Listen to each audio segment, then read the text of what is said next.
महाभारत का वो प्रसंग तो आप सभी ने सुना ही होगा कि कैसे राजा द्रुपद से गोदान न मिलने पर गुरु द्रोण ने पूरा पांचाल जीत लिया था। खैर, अगर महाभारत नहीं पढ़ी है तो प्रेमचंद की गोदान तो पढ़ी ही होगी।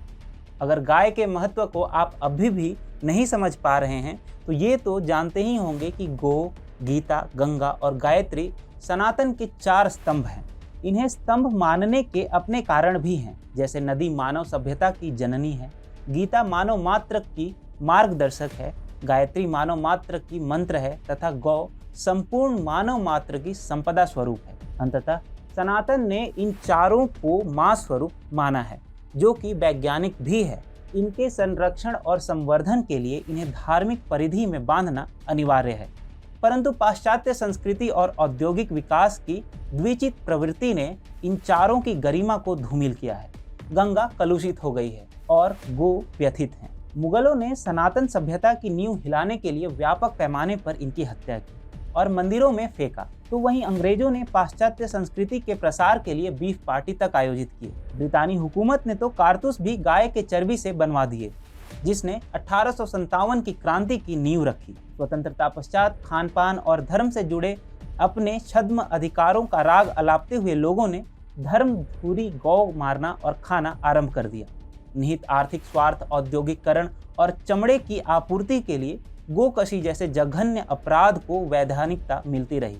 कुछ विकृत मानसिकता के वामपंथी लोगों ने गोकशी को नागरिकों का निजी संवैधानिक अधिकार बता दिया और मंदबुद्धि के लोगों ने बिना सोचे समझे इसे मान भी लिया। नमस्कार, मैं अभिनव अपने दर्शकों को टीएफआई की तथ्यपरक पत्रकारिता के माध्यम से न सिर्फ लोगों को प्रबुद्ध बनाने का प्रयास करूंगा, बल्कि यह भी दिखाऊंगा कि कैसे असम का शेर आपके दी गई ताकत से गोकशी को प्रतिबंधित करने का अपने राजधर्म का पालन कर रहा है। तो चलिए अविलंब आरंभ करते हैं। आपको याद होगा जब इसी साल असम और मिजोरम के बीच खूनी संघर्ष हुआ था, जिसमें 5 सुरक्षाकर्मी वीर गति को प्राप्त हुए।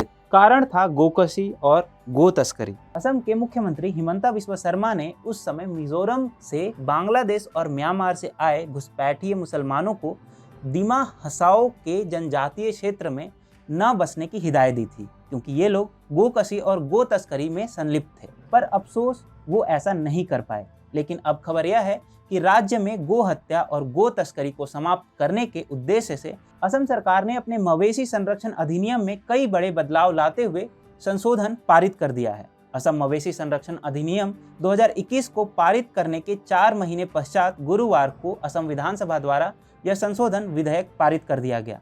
संशोधन विधेयक और उसके कारण असम मवेशी संरक्षण विधेयक 2021 को अगस्त में राज्य विधानसभा में पारित किया गया था। इस विधेयक ने असम मवेशी संरक्षण अधिनियम 1950 को बदल दिया। हालांकि इसके सख्त प्रावधानों के कारण बिल को भारी आलोचना का सामना करना पड़ रहा है। आलोचना को देखते हुए राज्य सरकार ने प्रावधानों में कुछ बदलाव करने के बाद असम विधानसभा के चल रहे सत्र में फिर से संशोधन विधेयक पेश किया, जिसमें असम मवेशी संरक्षण संशोधन विधेयक 2021 के नाम पर जाना गया। पहले के बिल में कई बदलावों के साथ सीएम हिमंता बिस्वा शर्मा ने संशोधन पेश किए थे और खेती के उद्देश्यों के लिए मवेशियों के उपयोग की सुविधा के लिए मौजूद प्रतिबंधों को हटाने का प्रस्ताव रखा था। इतना ही नहीं, असम सरकार गो तस्करी की क्रूरता को ध्यान में रखते हुए जांच प्रक्रियाओं के लिए नए प्रावधान भी पेश किए थे। इस संशोधन विधेयक में कृषि उद्देश्यों के लिए मवेशियों के परिवहन को आसान बनाया गया है, जबकि पशु तस्करों के लिए कड़ी सजा सुनिश्चित की गई है। जब्त वाहनों और मवेशियों को परीक्षण या जांच के लिए अदालत के सामने पेश करना अनिवार्य होगा। इसके साथ साथ प्रमुख संशोधनों के माध्यम से उपयुक्त अदालत को सार्वजनिक नीलामी के माध्यम से जब्त वाहनों की बिक्री का आदेश देने का प्रावधान भी किया गया है। बांग्लादेश के साथ लगते सीमावर्ती जिलों में मवेशियों के परिवहन को तस्करी मानते हुए इसे अपराध की श्रेणी में रखा गया है। परंतु यह संशोधन विधेयक मवेशियों की अंतर जिला आवाजाही की अनुमति देगा। असम विधानसभा से सीएम हिमंता बिस्वा शर्मा ने आश्वासन दिया कि कृषि उद्देश्यों के लिए पशुपालन पर कोई प्रतिबंध नहीं लगाया जाएगा और इस संशोधन विधेयक का उद्देश्य मवेशियों की तस्करी को रोकने पर केंद्रित है, खासकर सीमावर्ती क्षेत्रों में। विशेष रूप से भैंसों के संबंध में कोई संशोधन पारित नहीं किया गया है। शर्मा ने अपने ट्विटर हैंडल पर लिखा कि राज्य में मवेशियों की सुरक्षा को मजबूत करने के लिए हमारे मिशन में हम मवेशी संरक्षण अधिनियम 2021 में एक संशोधन लाए हैं। नए संशोधन विधेयक से कृषि उद्देश्यों के लिए मवेशियों के परिवहन में आसानी होगी और पशु तस्करों के लिए कड़ी सजा सुनिश्चित होगी। गाय सनातन संस्कृति की अभिन्न अंग है। हिंदू धर्म में गाय को साक्षात धर्म का प्रतिबिंब माना जाता है। इनके रोम रोम में 33 कोटि देवी देवताओं का निवास है। आर्थिक रूप से यह संपदा की प्रतीक है, तो वहीं भोजन से लेकर ईंधन तक हमें गाय से प्राप्त होता है। गोदान श्रेष्ठ धर्म माना जाता है। कृष्ण की कल्पना भी गाय के बिना अधूरी है। सनातन संस्कृति में गाय भोजन नहीं बल्कि गाय के भोजन पश्चात भोजन ग्रहण करने को श्रेष्ठ कर माना जाता है और सबसे सर्वोत्तम वो भोजन है जो गौ से प्राप्त होता है।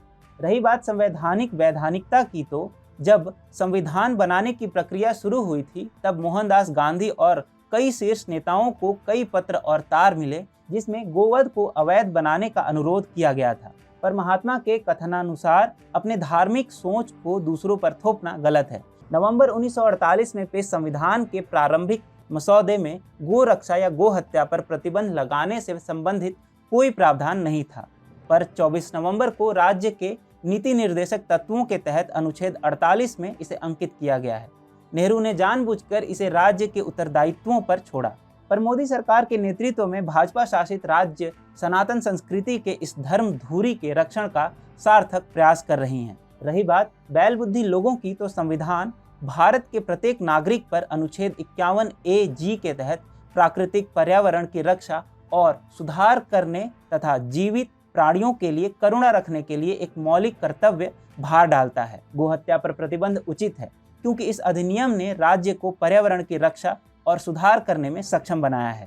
गोवंश का मलमूत्र समृद्ध जैविक खाद का एक स्रोत है जो हमें पृथ्वी की गुणवत्ता में सुधार करने में मदद करेगा और रसायनों के उपयोग से बचाएगा।